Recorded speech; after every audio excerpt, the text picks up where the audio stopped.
All right, so we have another pair of Adidas running sneakers that I think is a nice option for your feet. This is $130 as well. They have 4 pairs. This is the 4th pair that I reviewed at the $130 price point. And I just gotta say, like, Adidas is doing some pretty amazing things for that price point. So I should probably just do a comparison between all of them. I'll try to reference some of the other ones in this video because they are incredible. I mean, you have the SL2s, which are a light version with light strike that are really, really nice. You do have the repetitive foam and the Adistar 3s. Amazing comfort. Like, honestly, I love running in those ones with the dogs and stuff. The heel-toe transition is crazy smooth. Super amounts of cushioning in that shoe. Very, very impressive. And then you have the Terex Agravic Trails, which does feature light strike in the midsole as well, but it's a softer version. $130 for a trail runner as well. And now we have the Adidas PureBOOST 5. So this is the latest and greatest version of the Adidas PureBOOST. This is, again, $130, and I think that this is a nice option for your feet. Also, just so you guys know, this pair was sent over by Adidas per my request. I reached out and was like, can I please get those? Because I've been a big fan of the PureBOOST. I definitely need to try them out. But they don't get to dictate anything I say in the video. Just trying to make that clear for you guys. Out of the other 3 pairs of sneakers that I just mentioned, this is probably the best all-around everyday pair of sneakers that you could get. There's nothing super extraordinary about the shoe in my opinion, but it's the one that is just very, very wearable. Day in and day out, this is a shoe that I think a lot of people are gonna really, really enjoy. The reviews are in as well. A lot of people really enjoy this shoe. They say it's very, very comfortable. I'm doubting that they tried all of the other ones out, but the fact that people are buying these and saying that these ones are very comfortable lets you know that, like, as an average consumer out there that buys these shoes, they're gonna think that these are very comfortable. Now I say that because, again, I've tried so many different pairs that are much, much more comfortable. And I've also tried the new Ultra Boost 5Xs as well, and the 5s with the light boost in the midsole. So how would these compare to the new Ultra Boost? I would say that the new Ultra Boost is more comfortable than these. This one is a comfortable pair. It's a sub 10 ounce shoe as well. So the fact that they have them around 10 ounces or a little bit less, I think is an awesome feat. I think that is the benchmark as of right now anyway. But overall, the midsole is not as good in my opinion as in the Ultra Boost, but you get what you pay for. I mean, the Ultra Boost being $180, $190 versus $130, you get a lot of bang for your buck in this price point. Everyday running shoes made in part with recycled materials. From your morning runs to your afternoon errands, feel energized all day in these Adidas running shoes. Our lightest ever boost cushioning keeps the pep in your step, and the comfy mesh upper is engineered for optimal breathability and support. Stride with confidence over any terrain thanks to the grippy Adiwear outsole. Has a regular fit, lace enclosure, mesh upper textile lining. Light boost weighs 9.5 ounces. And the midsole has a 10 mm heel toe drop. And I do like that they call out that this does have an Adiwear outsole. So I like that Adidas is being smart with their branding. It's not Continental rubber. Continental was the stuff that they have on the more premium stuff. However, the regular rubber that they were using on regular pairs are pretty good as well. And the fact that you're adding an extra brand to it lets us know that this is Adiwear, this is good as well. So kudos to Adidas for making that extra branding there. Now as for the upper, you have primarily a mesh upper and you have a little bit larger gauge mesh in the toe box section, so added breathability there. You have fused on 3 straps on each side and then also some extra fused material for the laces. The tongue is probably my favorite part though because you have a semi-gusseted traditional style tongue that has like a neoprene sort of feel.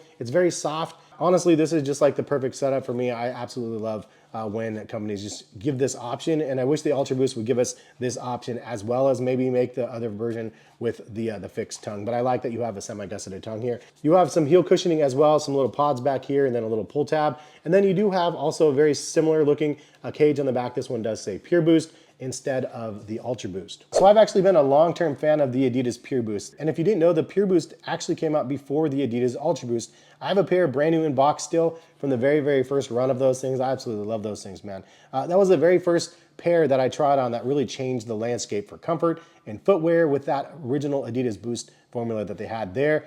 And then, of course, the Ultra Boost came out and the rest has been history. And here we are many years later talking about the newest version of the PureBOOST, which I think is a kind of a beautiful moment. This one does feature light boost in the midsole, and transitioning to the midsole, it is nice.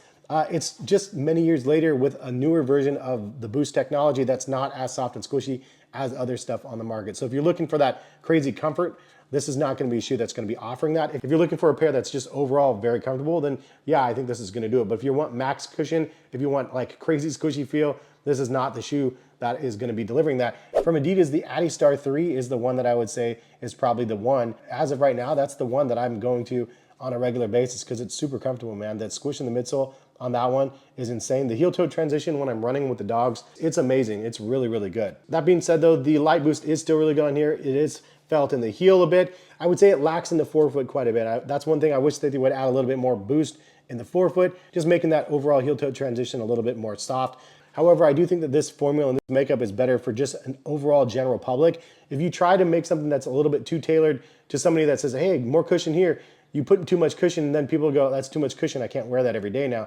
And then you have other people that just wants to wear the shoe every single day and has just the right amount of makeup and the right amount of cushioning for just an average consumer. Again, I'm not the average consumer anymore. You guys probably are watching the video, and to you, I'd say that this is a very comfortable pair of shoes.